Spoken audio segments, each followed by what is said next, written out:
daughter, so I'm pretty cute.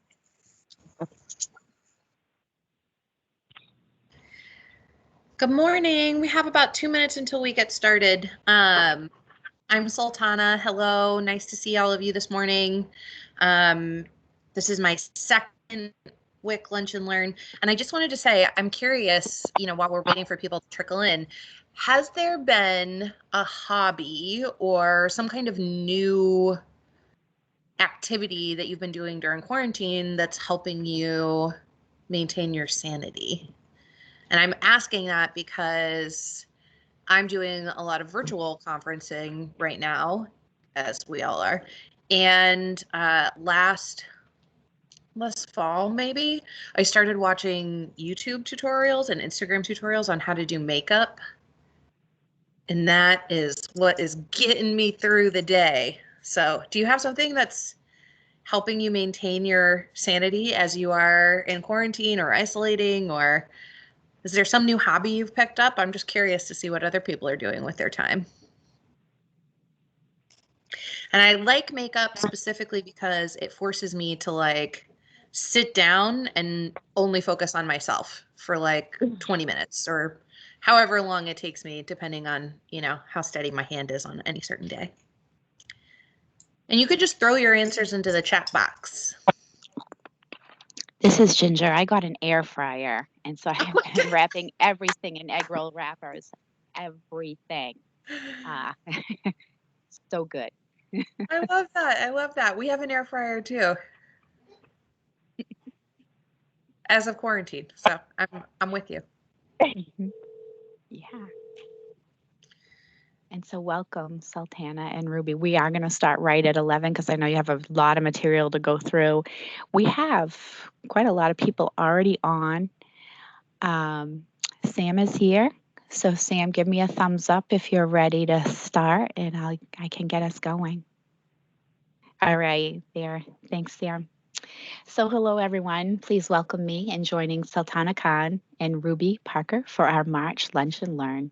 Today, we're going to talk about Microaggressions, which is a conversation-based program that covers common microaggressions, impact versus intent, and important tools needed to create inclusive environments for culturally diverse communities. Our learning objectives today are to gain understanding of the impact of microaggressions on people who hold marginalized identities, gain understandings of the ways in which harmful language contributes to inequality, and learn tools for addressing microaggressions in the workplace. So I'm going to turn it over to them. Thank you both so much for joining us today, and looking forward to what you have to share. Thank you. Good morning. We do have a lot to cover today. And if you attended last month's training with me, you'll know that there's kind of a mixture of my programming of kind of individual reflection and kind of like a lecture style. That's because I used to be a teacher, so that's the way that I know how to do this best. There is a lot to cover this morning, so I will be doing a fair amount of talking kind of in the beginning. There's nothing that would require you to be in group work this morning. So if you're attending and don't feel like having your camera on, totally fine. If you're eating your lunch and you need to walk away, please take time to do that. I also recommend that everybody has a glass of water next to them and maybe some note paper or pencil or some way of taking notes. And before we get started, I was just asking if folks have new activities or hobbies that they've picked up since quarantine started.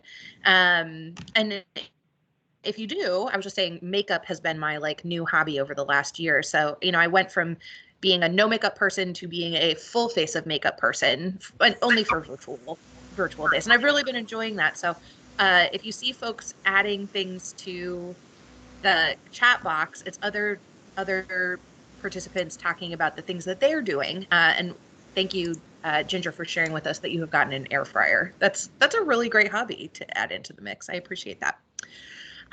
So we are going to go ahead and get started, and I'm just going to go ahead and open my sharing.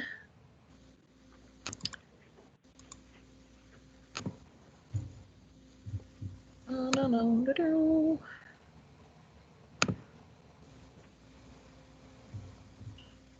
All right, Let's see. Can everybody see am I sharing correctly? This is only the second time I've done it on Teams. So Yes. great. Thank you so much. All right. So let's hop into it. Oops. I just want to set some expectations for how we are in community with one another this morning.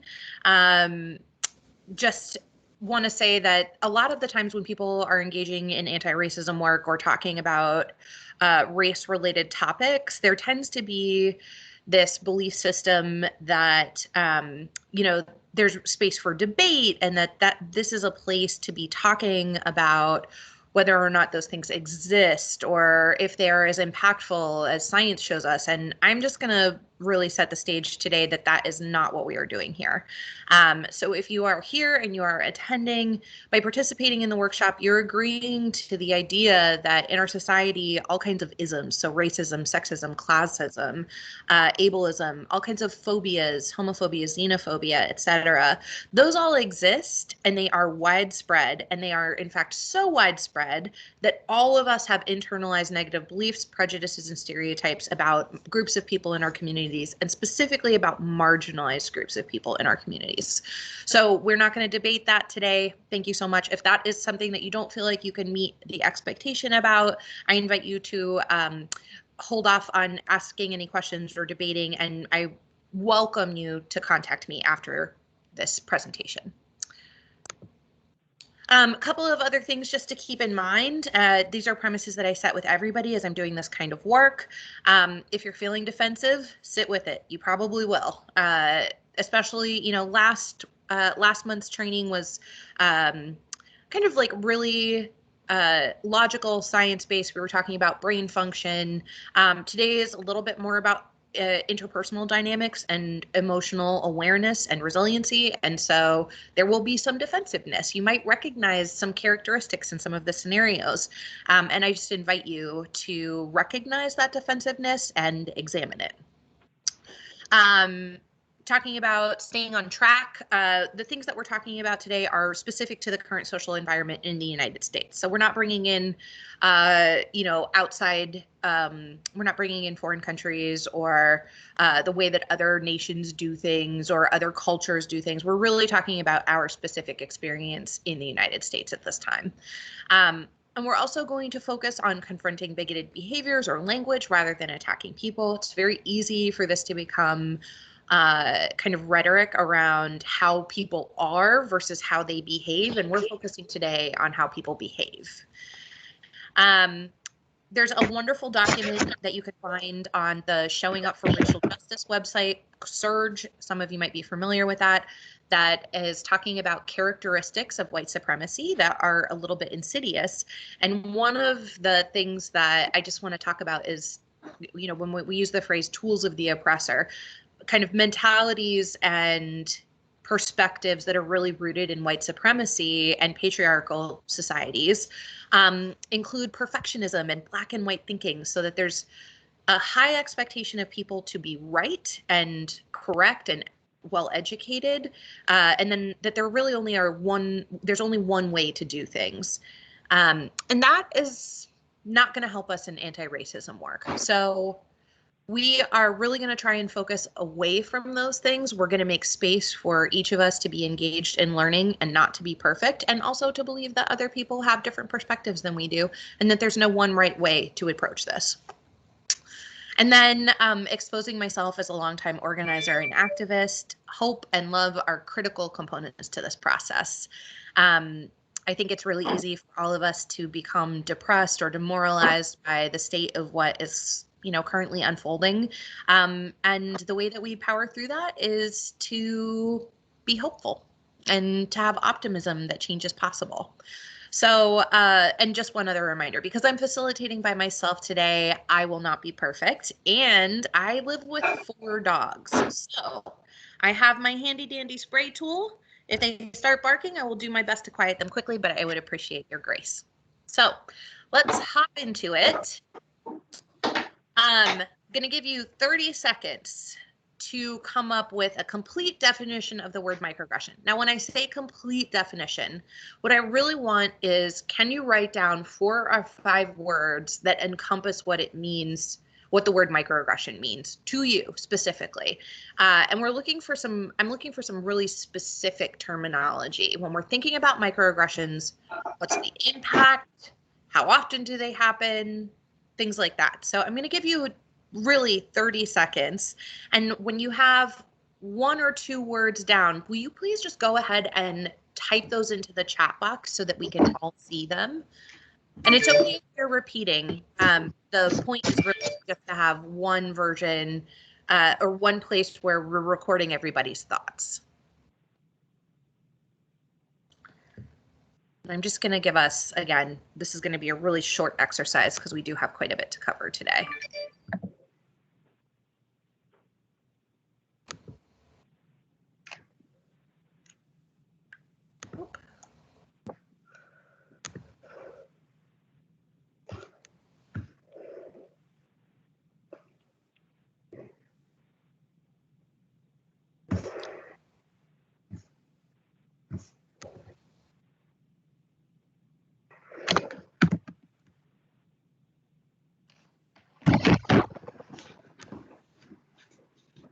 I'm sorry, it looks like I'm struggling a little to have.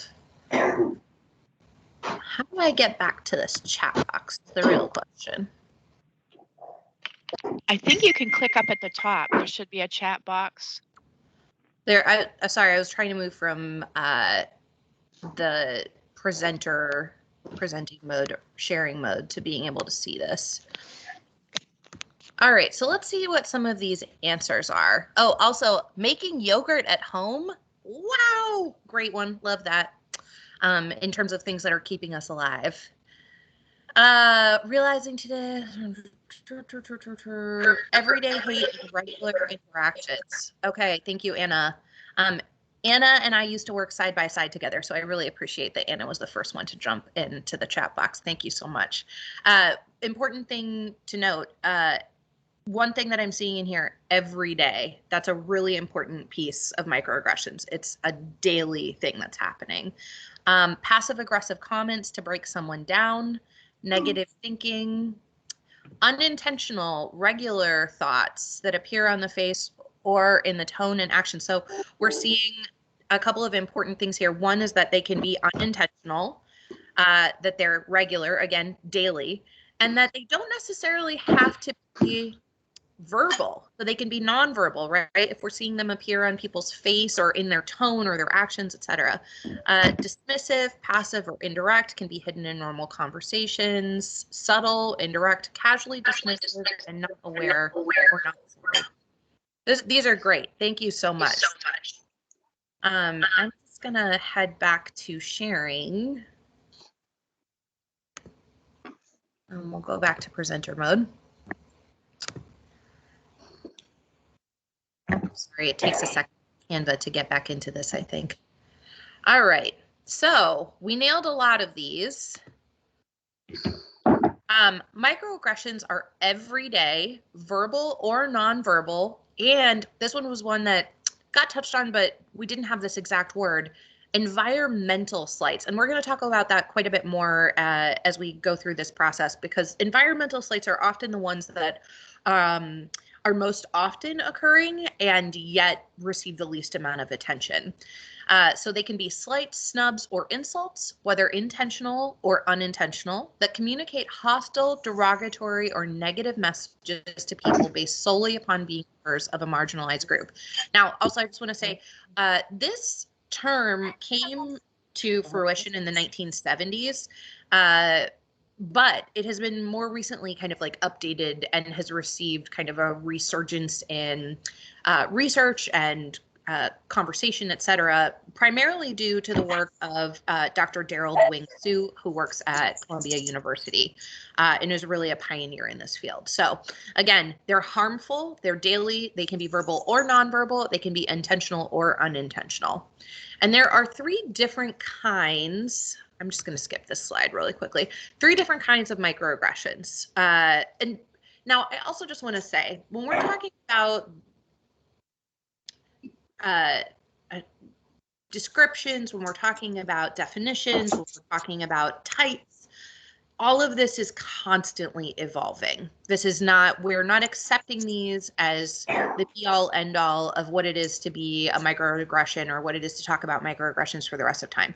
We're constantly learning about the way that these kinds of insults, slights, etc. happen. And so I'm using the most up-to-date research that I have that is available to me. And so just wanted to say that really quickly.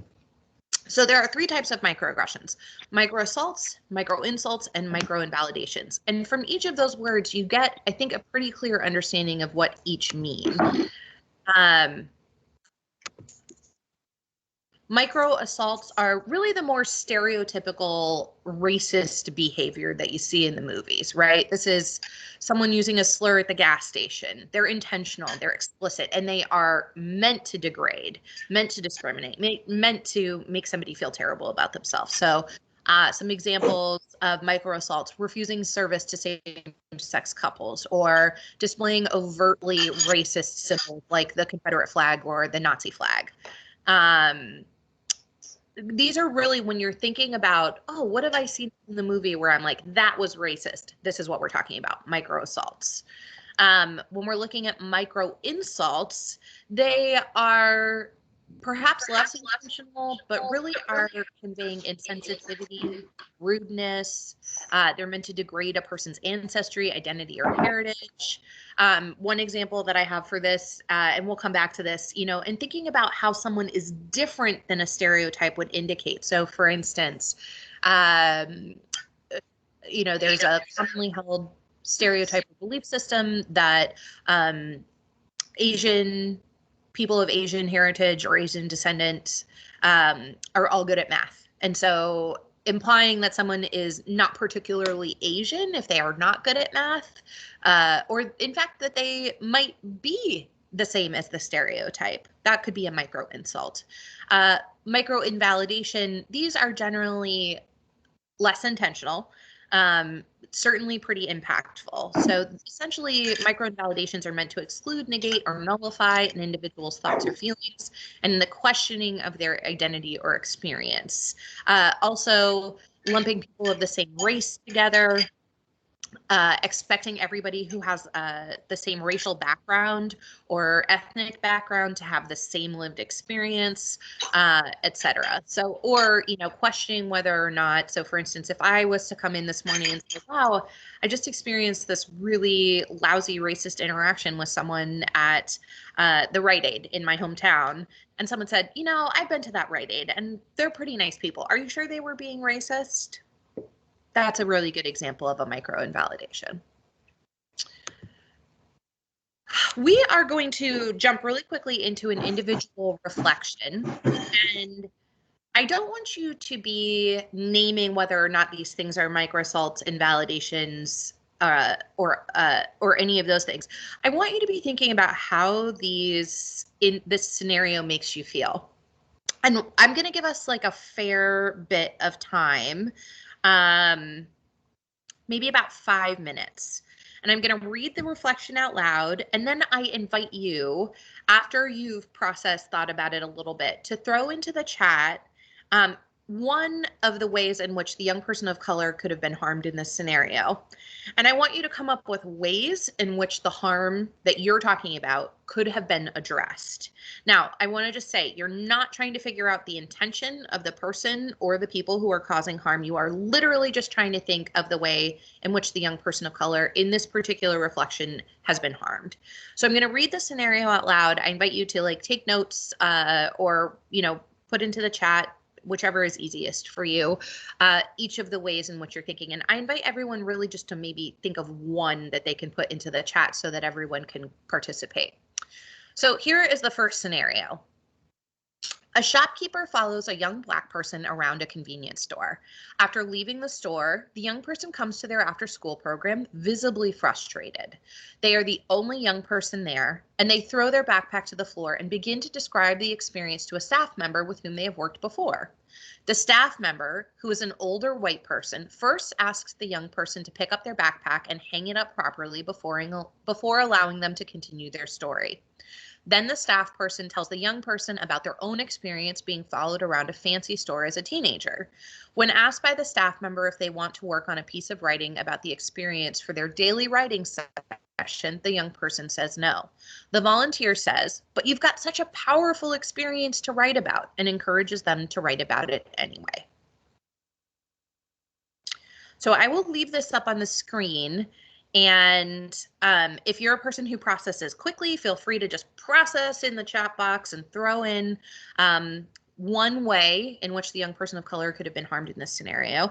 And if you are a slower processor, sometimes like I am, I like to sit and think and say, okay, I want to really get deep into the work of why this person has been harmed, this young Black person has been harmed. And also I want to think about what my assumptions were in the scenario. Like, I don't know if you've noticed, but I have no genders labeled in this scenario. Did your brain come to some assumptions about the gender of the people who are in this scenario? Just something to think about.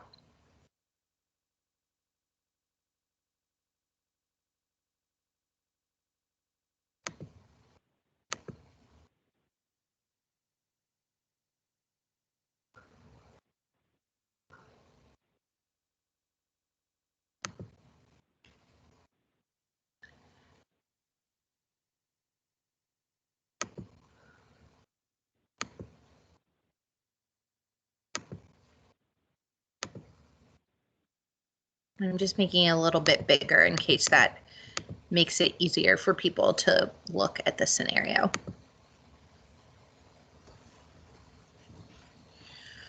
All right, I'm just going to look at some of the answers that we have. Not being able to talk freely before the staff person jumped to their own story. Comparative experience is not the same experience and is dismissive. Micro-invalidation, the older white staff member can't relate to what the young person experienced, being dismissed. The older white person did not listen or observe, making them relive the experience by writing about it. Oh, and we have an assumption that they were both male figures. That's really interesting, and it's interesting for a very specific reason, which is that when I've used this scenario before, and I used it when I was doing work with a small nonprofit that does literacy advocacy and writing work with young people, and they're predominantly staffed by white older women. And so white older women, when I did this training, immediately felt like, well, that's clearly I'm being targeted by this scenario. So it's interesting that you thought they were both male figures. Not a bad interesting, just oh, how do we make assumptions? How do these things come up? I'm going to give you probably 2 more minutes just to be thinking. And I really want you to be thinking about the harm that's being done here. What is the harm that this young person is experiencing from this scenario?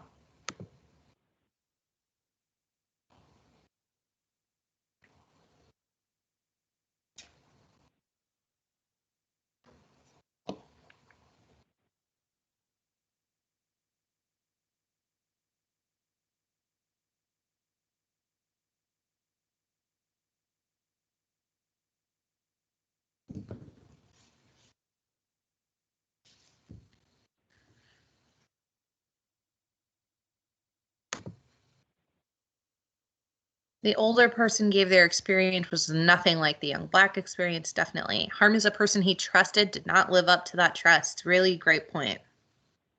Like I specifically said that they had worked with them before, so that these people have some kind of relationship, and that this adult really is in the position as an authority figure, right, for this young person. And so believing that this authority figure will have the power or opportunity or wisdom to be able to react to this situation in a way that is helpful rather than harmful, there's a double harm being done when that is not the case.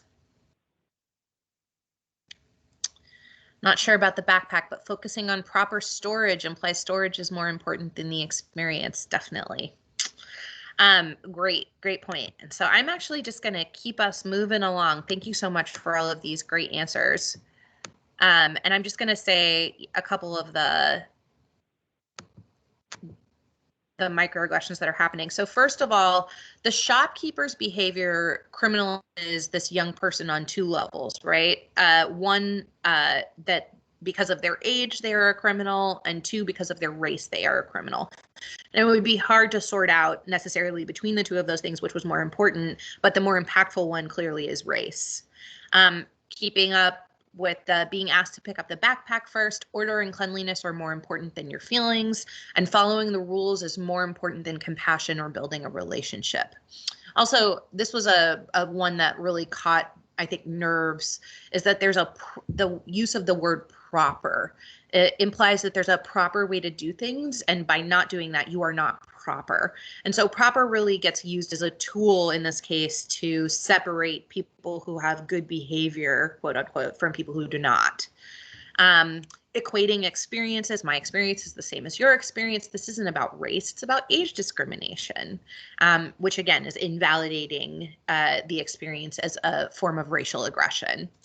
And then thinking about the push to write about the experience, which is really that people of color are only valuable when they write about their trauma. And I think that this is also very true for the experiences of women and non-binary folks and trans folks, people who don't identify as cisgender male. Really, when we're talking about how their stories are held and are considered important, we're talking about and essentially engaging in what I have long called trauma porn, right? Like your experiences, if you're talking about anything other than deep emotional angst, are less important than those stories of cisgender men. So thank you so much. These were great answers. I really appreciated how folks hopped right into the chat box and went into this. We're going to keep moving along because I think we're getting into kind of the more lecture section of this. So I'm going to go back to present mode since I won't be looking at the chat box. And thank you for your patience while my Canva was doing its own thing. So one of the things I just want to talk about really quickly before we move on to different types of microaggressions with examples is you'll notice that in the scenario, I was really specific about saying we're only looking at the ways this young person has been harmed. We're not trying to figure out why this other person in the scenario, either the shopkeeper or the volunteer at the after school program or staff member, was trying to do, because that's really not important to us, actually. We're not trying to provide context at this moment in time. What we're trying to figure out and what we're trying to talk about today is the impact. So this is part of a much larger, broader kind of concept that's really important in social justice called intent versus impact. Because when people believe that their intent absolves them from their behavior, right? I have good intentions, they are less likely to engage in the kind of restorative practices or apologies or healing that is necessary to move beyond these kinds of things. It becomes more important to be kind of martyred. Well, I may have done this thing, but I didn't mean to do it, than it does to fix the wrong, right? Which is essentially offering a sincere apology attached to a change in behavior.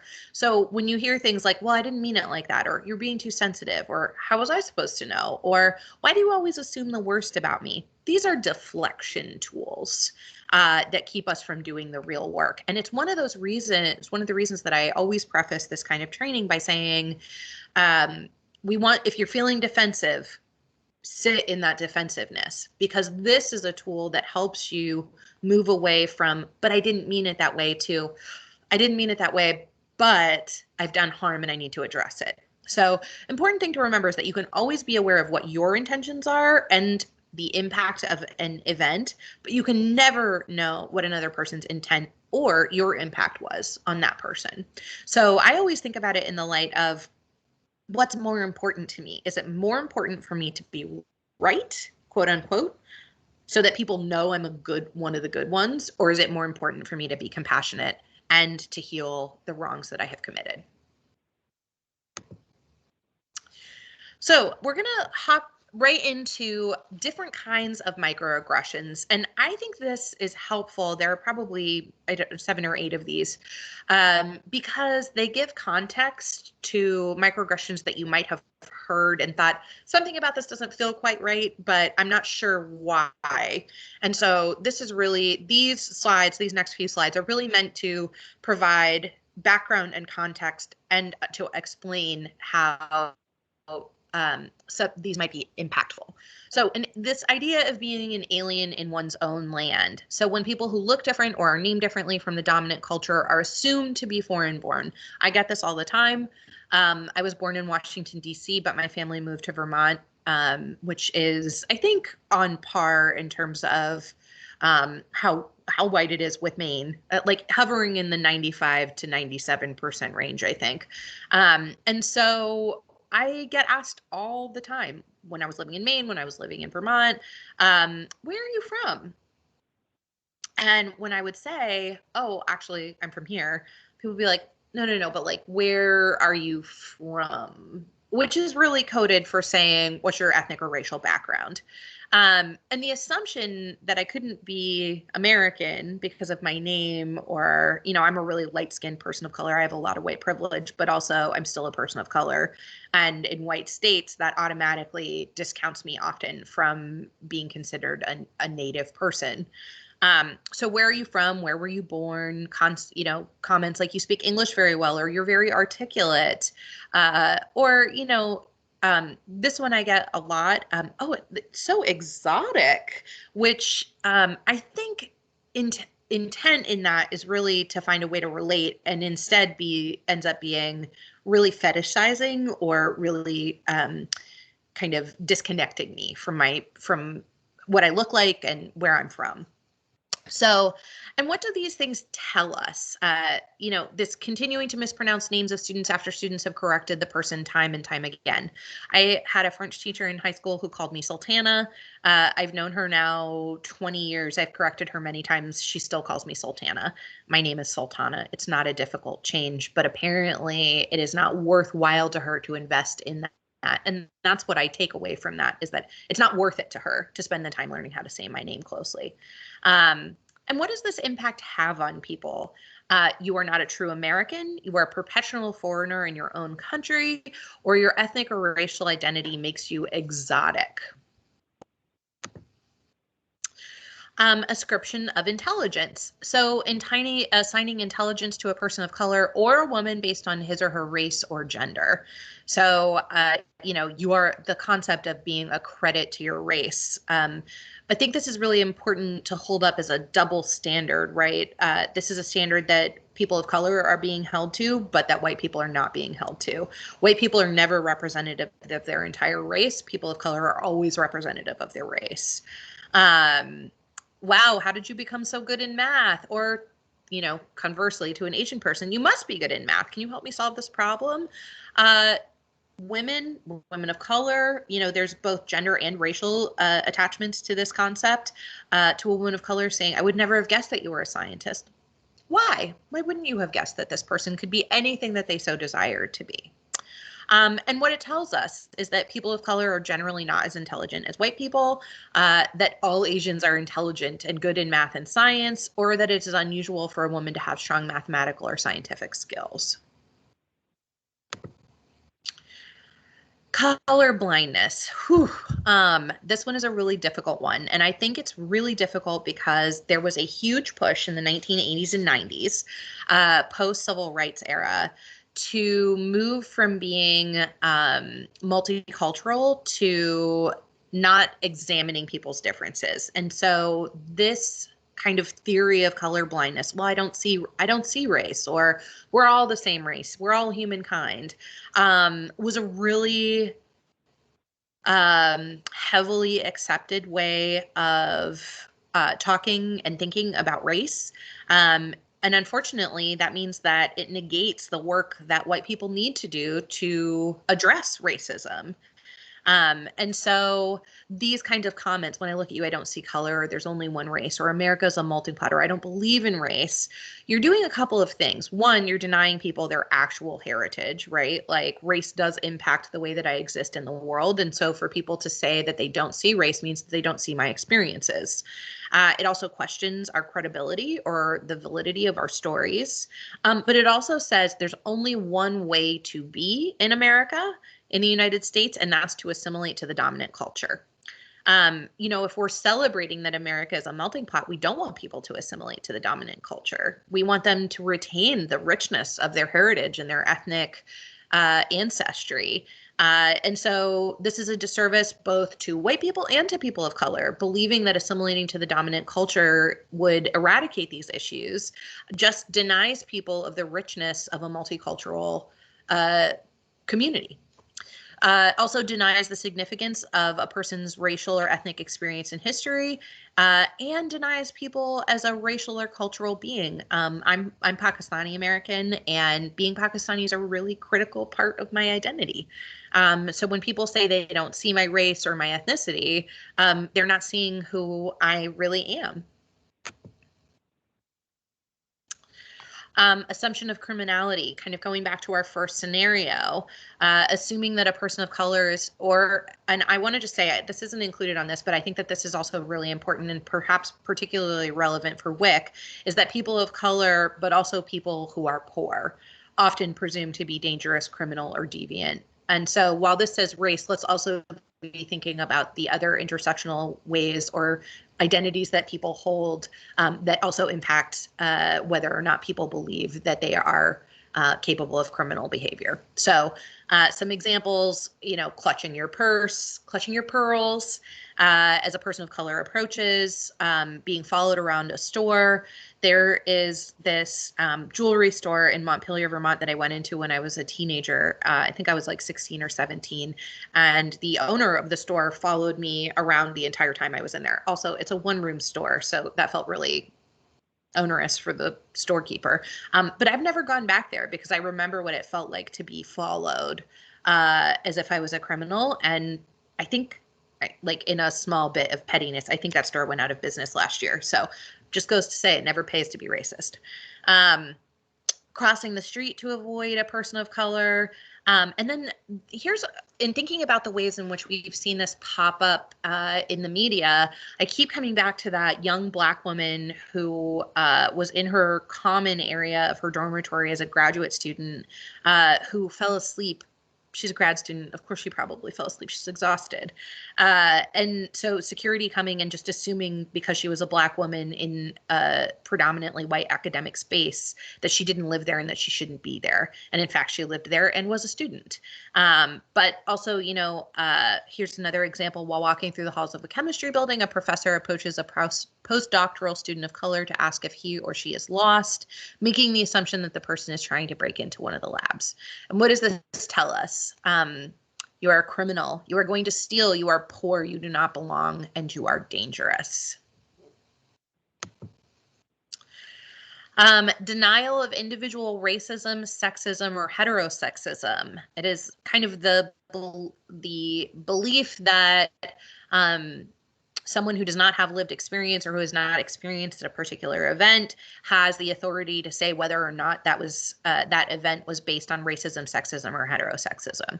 So, example, I'm not racist. I have Black friends. Or as a woman, I know what you go through as a racial minority. Are you sure that you were being followed? I can't really believe that. These are the kinds of things that really invalidate a person's experience. And unfortunately, looking at these things, what we know is that literally none of these are true. You can have Black friends and be racist. You can be a white woman and still have no idea what it means to go through life as a minority. You can be a person who was a frequent customer of a shop and never have experienced any of the negative connotations of being followed around a store and still understand that other people might have different experiences. You can be in a relationship with someone who might have been previously abusive to a former partner, and that doesn't impact your relationship. It doesn't it doesn't negate your relationship with them, but it does mean, that there might have been experiences that were different for other people, etc. So, really kind of equating experiences and also invalidating people's experiences are the main takeaways from this kind of microaggression. The myth of meritocracy. This is a really important one. And I think this is probably one of the ones that gets to so much of our political divide and also so much of our conservative belief system versus progressive values. The idea that if you just work hard enough, you can do anything you want to do,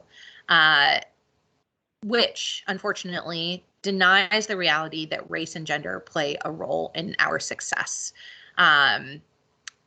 In faculty demographics, in provider demographics, in thinking about the people who might be on your staff. Are people of color relegated to roles that require lower educational opportunities? And then are there predominantly white people in senior leadership positions, et cetera. This myth of meritocracy is so pervasive. This bootstraps mentality is really tied to American values and American culture.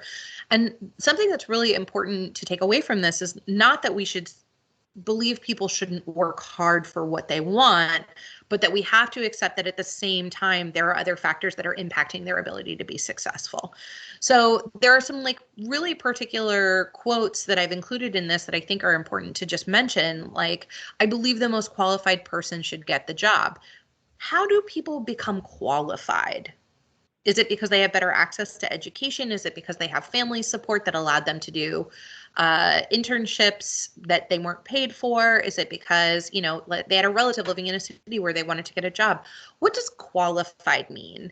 And how are we using standards that are rooted in access? And how can we rethink that? Men and women have equal opportunities for achievement. Gender plays no part in who we hire. America is the land of opportunity. Everyone succeed in this society if they work hard enough. And then, unfortunately, the concept of reverse racism or affirmative action being racist, absolutely untrue. And I'm not going to get into that more just because our timing is so short today, but happy to provide information and resources for people who have differing opinions on that. And essentially what this particular group of microaggressions is telling people of color, women, et cetera, is that they are given unfair benefits because of their race, which doesn't take into account all of the discriminatory practices that undermine those benefits, right? The playing field is even, so if women cannot make it, the problem is with them. Well, if women just worked harder, or if women were just willing to take exclamation points out of their emails, or, any of those things, all of these things essentially place blame at the feet of people who have no control over the way society relates to them, treats them, etc. And I think this might be, I'm just going to check the last, nope, we have two more, I think. Okay. So pathologizing cultural values and communication styles. So this is really about thinking about what characteristics are deemed ideal by white Western culture. And there's something really interesting that I just want to talk about really quickly here in thinking about how we think about desirable traits. It's also really important to think about where those desirable traits came from. And I ask this question all the time because I'm so fascinated by it. But if you internally think of the characteristics that are associated with leadership, a lot of the time what we come up with is like charisma or public speaking skills or strong personalities or intelligence or, all of these things that are really on the surface masculine centric traits. Now, that's not always true, but I'm using this for a particular reason. I'm saying this for a particular reason. The reason that we think of those things as particularly geared towards leadership is because in the 1950s, there was this huge movement. And I'm sure that you've heard or read about Dale Carnegie's book, How to Make Friends and Influence People. There was a whole, essentially, field created and dedicated to improving outcomes for salesmen in the 1950s, traveling salesmen. How do you become really successful at this? Well, you become a leader. You become somebody who's charismatic and has a firm handshake and all of those things. And so when we think about leaders, we have to think about how our concept of leadership was formed and where those perspectives came from. And so much of that came from 1950s male-dominated sales culture. And so when we think about the values that are really intrinsic to white current American culture, what's normal, right? We think a lot about those leadership styles. So we want someone who's frank and direct and upfront about what they're thinking and but also tactful at the same time. And so when we think about how cultural values might be cultural values from other regions, other ethnicities, other religions, etc., and when we think about culture, we also have to think about gender as a culture, right? Traditionally, women and men have been socialized to communicate differently. And so the communication that we prioritize often is male-centric. Back to my silly analogy of removing exclamation points from emails, but really, right, like that's considered unprofessional. But why is it considered unprofessional? So in thinking about, cultures that hold up quiet, thoughtful processing, that would be in direct conflict with American values. But also there's a time and a place to be loud or animated. And so using that as a weapon against Black folks specifically, that's often something that we hear, that Black women are too angry or too loud, or, and I'm thinking of the specific example where there was a group of Black women who were playing golf and they were asked to leave the golf course because they were too loud, even though there was no one around them and they were by themselves on the golf course. I know for a fact that there are plenty of groups of white men who, having a dad who played golf, I would spend a lot of time on a golf course. Plenty of older white men who drink lots of beer while they're going on the golf course and make lots of noise and ride their golf carts off the path and are generally kind of delinquent. And those people never get reprimanded. So, how are we ensuring that cultural values are not the way that we're prioritizing whether or not people are professional or acceptable members of society? And it is saying that there's no room for anyone to be different. We all need to be the same again.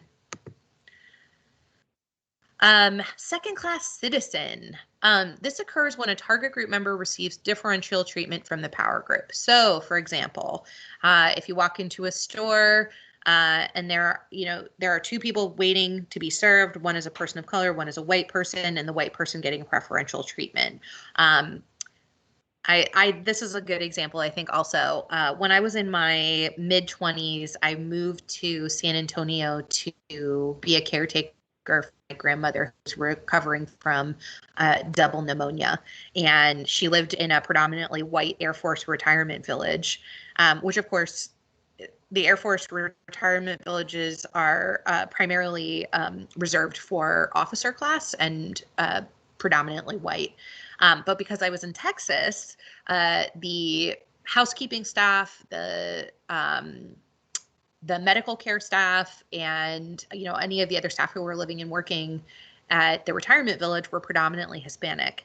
And so when I moved there, I was 23, I was young, I was brown, I was constantly being mistaken for someone who worked at the residence. People would ask me to go get them a drink. They would say, oh, do you know what time this is happening, etc. And so there was always this assumption that because I was brown and a young, not that I could be related to anyone who lived there, but instead that I was someone who was of a second-class citizen. So what does this kind of mentality tell us? People of color are servants to white people. They couldn't possibly occupy high status positions. And when we're thinking about this in gendered terms, that women mostly occupy nurturing positions, right? That they don't, that women are really not made for responsibility and power. That white people are more valued customers than people of color, that you don't belong, that you're a lesser person, etc.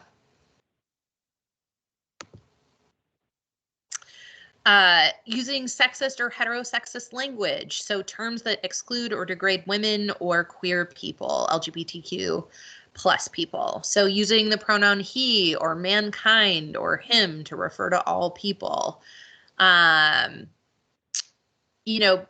One that's really important in thinking about environmental slights or microaggressions, do your intake forms have the opportunity for trans or non-binary people to choose the gender that aligns with their identity?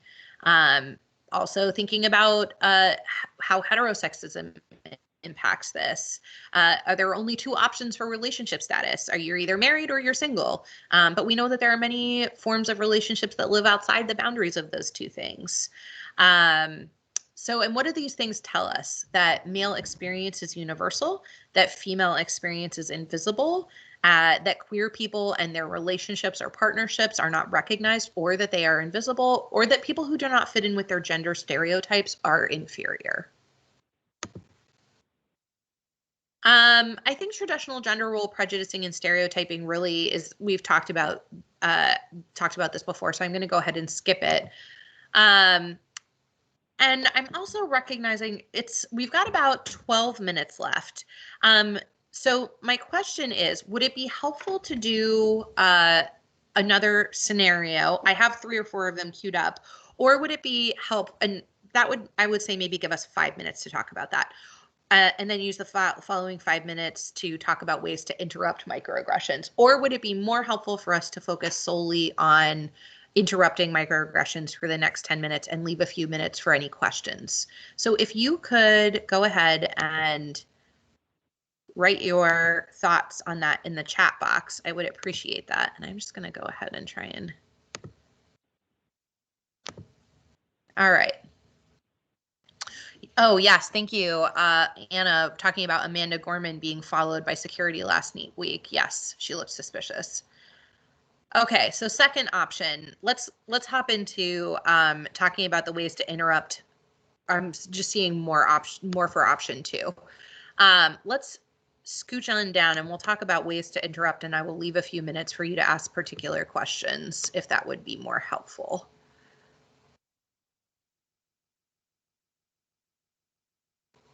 All right. I'm just going to take this down just a teeny bit.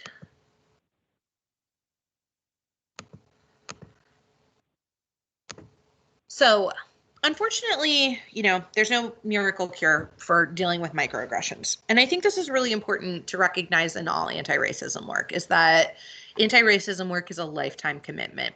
There's not something like, you won't take this workshop and be like, I'll never do a microaggression again. That doesn't exist. I am, we all are perpetrators and sometimes victims of microaggressions. And so it's really important to do a few things. One is to consistently be reflecting on your own attitudes, stereotypes, and expectations. And if you ended the last week's workshop, this bias and microaggressions go hand in hand about how we interrupt these things internally, which is really in thinking about where our perspectives formed, how do those perspectives impact the way that we interact with others, and how do those worldviews, belief systems, perspectives kind of entrench false narratives and stereotypes about others. And then when we recognize those things and we're aware of them, we are much more able to unpack and unlearn them. And I kind of think of anti-racism work. There's a fabulous thought leader in this community. Her name is Rachel Cargill. She's very famous on Instagram. And she has an entire kind of methodology around anti-racism work that is called The Great Unlearn. And I would highly recommend her as a resource. So reflecting on your own attitudes, stereotypes, and expectations. 2, confronting your own hesitance. This one feels like I think this one can feel like a call out, and it's not meant to be. It's really meant to say everyone has a responsibility to do better at this point in time. There's no excuse not to be doing self-education on racism, on how racism impacts the people that you relate to and the people you love. Racism, sexism, ableism, all of those things.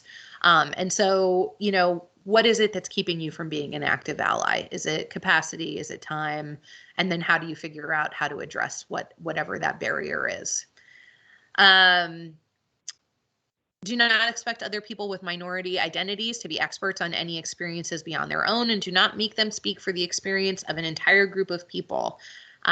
This one I can't stress enough. One of my favorite writers, Roxane Gay, who wrote a wonderful book called Hunger, but also is a prolific writer and commenter. She was asked once how she felt about sensitivity readers. So essentially someone who's hired to read through a manuscript or an article and say, ooh, this might be problematic or not. And she said, I don't believe in that. And the reason that I don't believe in that is, and Roxane Gay also is a Black woman, if you don't know who she is, she's a queer Black woman. She said, I don't believe in that because that only reinforces the idea that all Black people are a monolith, that we all have the same experiences, that we would all be offended by the same things, that we would all have similar enough backgrounds, that we would be, in community with one another about all the things that are really offensive to us. And that really negates the idea that we are all people who have individual life experiences that shape our perspectives and belief systems. So important not to believe that one person could be representative. I think a really practical tool is to assume that the groups that you are talking about are always in some way represented in your spheres. So if you are making a comment about poor people or working class people or women or trans people or queer people or people of color, assume that someone who holds one of those identities is always standing right next to you. Always thinking about whether or not your comments are reflected in their experience or if they're impacting them. So, I also always like to say, okay, if I'm thinking about this particular event that I have a really strong feeling about, and when I want to examine that event, am I thinking about how my perspective is playing into that? So for instance, if I had, this negative experience with a professional experience with a woman, when I come back and think about that experience, am I thinking about gender and how my stereotypes and biases play into that and how I've reacted to the situation?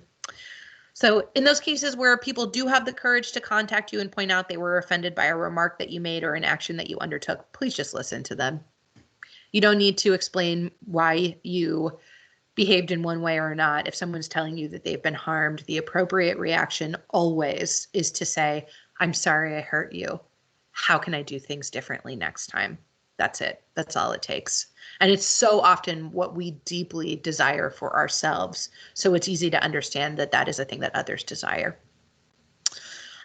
Working on behalf of others. I think this is particularly important for professional environments. Establish standards of responsibility and behavior for working collectively with others. So if a microaggression happens in a staff meeting or in a client care or in the waiting room, what are the standards so that people are not confused about what should happen next? What are the appropriate ramifications, et cetera? I'm not talking about cancel culture here. I'm talking about what are the genuine ways in which we are engaging with one another in professional and personal environments to make sure that people know what happens next, so that we know that there's a process that happens when a harm has been perpetuated, that we know what happens next to address the harm. Coming back to thinking about how to challenge the discriminatory attitude and behavior rather than the person, right? We're talking about, if you want to think about this in a different way, you can think about it as person first behavior, right? We're talking about this person is a human being. We all are flawed. And so we're going to make space for them to fix the flaw, to work on the flaw, et cetera. So we're going to challenge the behavior and the attitude, not the person.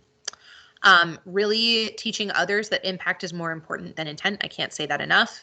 And then if it is happening in the moment, this is the way that, I work with a lot of young people who are often saying things that they don't necessarily mean or haven't thought about.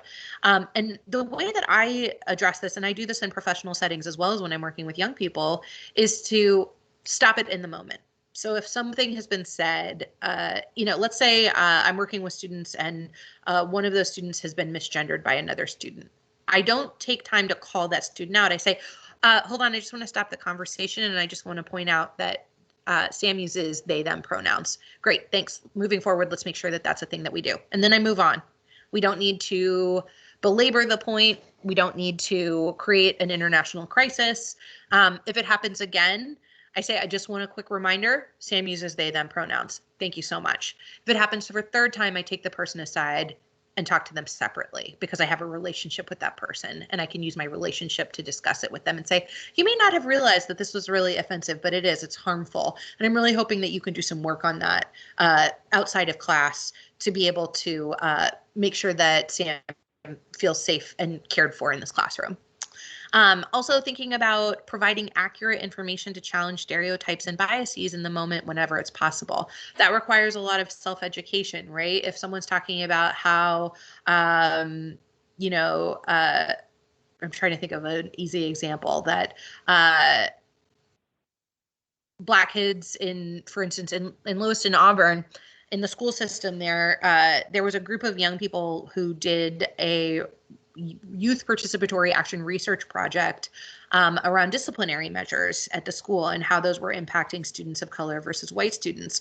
And there was a lot of pushback against this, saying that, well, that's because, these students are always tardy, or these students are late, or these students are, disruptive in class, et cetera. And through research and data, they were able to say, actually, students are late, tardy, disruptive across the board at the same rates as it pertains to race, but being disciplined at different rates. And so really the problem here, and we can show you the data, is that the disciplinary enforcement is not the same across the board. And that actually allowed them to apply for a grant and get a restorative justice coordinator for the school to help implement different disciplinary practices. So being able to provide accurate information in the moment, and again, not getting emotional about it, really feels like one of the best ways to interrupt this kind of behavior. It's 11:59. Also, there's one really particularly insistent fruit fly. I just want to come back. It's 12 o'clock. I want to make sure that I'm respecting people's time. Also, if you want to stick around for 5 minutes and ask questions, I'm happy to do that. If you got to go and you have things to do, I absolutely understand it. So anybody have any questions? You're welcome to unmute yourself or to throw them into the chat box. Thank you for coming. And if there are no questions, that's fine too. Thank you for coming. Thanks, Sultana. Yeah, it's my pleasure to be here this morning.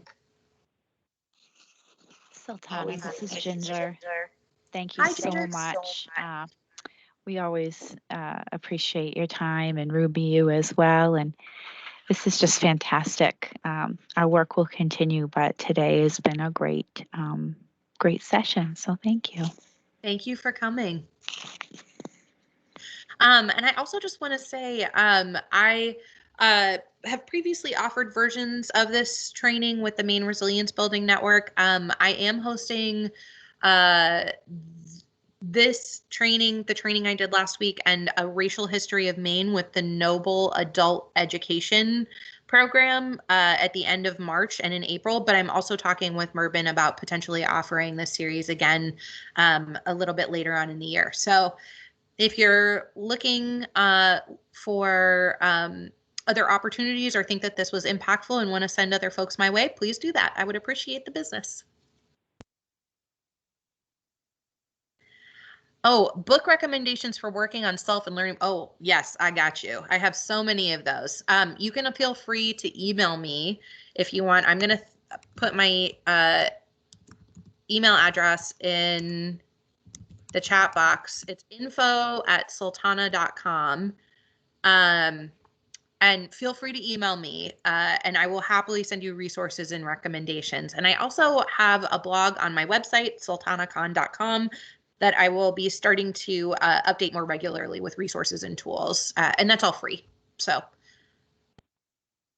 all right. Doesn't look like we have questions. So thank you for coming this morning. Thank you for giving me your time. I appreciate all of you and the work that you do. And, oh, wait, we have one. When we talk about microaggressions, is that term specific to isms and phobias, or can it be in other levels as well, such as supervisor, subordinate? Totally. I think what's most important to think about in terms of this is about who has power and how that power might be leveraged to create situations of inequality. So absolutely, there can be microaggressions between a supervisor and a subordinate. Yes, when we're talking about isms and phobias, we are always talking about power. In gender dynamics, we're talking about power. In heterosexism, we're talking about power. Ableism, we're talking about power. So if that's a helpful reframe, yes, if we're talking about microaggressions as the means by which power is used to disenfranchise people, that's a helpful reframe. Thank you for bringing that up. Sultana, this is Ginger. One thing I noticed right before this call, we have files called master file. Yes. We need to change that to primary and secondary. It's Yeah, not even hard, but you don't notice it. There's also a huge movement within the real estate community to shift talking about master bedrooms or master suites with primary bedrooms or primary suites, because we know where all that came from. That's plantation talk. Yeah, but you don't think about it till you pay attention to it, do you? I had never thought about master bedroom that way. Yeah. I think those are I'm so lucky that I'm involved in a lot of organizer and activist spheres. And so a lot of the learning that I get is from other organizers and activists who are bringing things to my attention that I'd never thought about. It had never occurred to me that could have been rooted in chattel slavery, but I was appreciative when somebody told me. Awesome. Yeah. Well, and master and slave is also a computer term. That's why our files are named master files. And so we need to change them to primary and secondary. So, yeah, thank you. Thanks so much. Thanks for coming today. Take care, everyone. Thanks, everybody. Have a great rest of your day. Thank you. Bye. Thank you.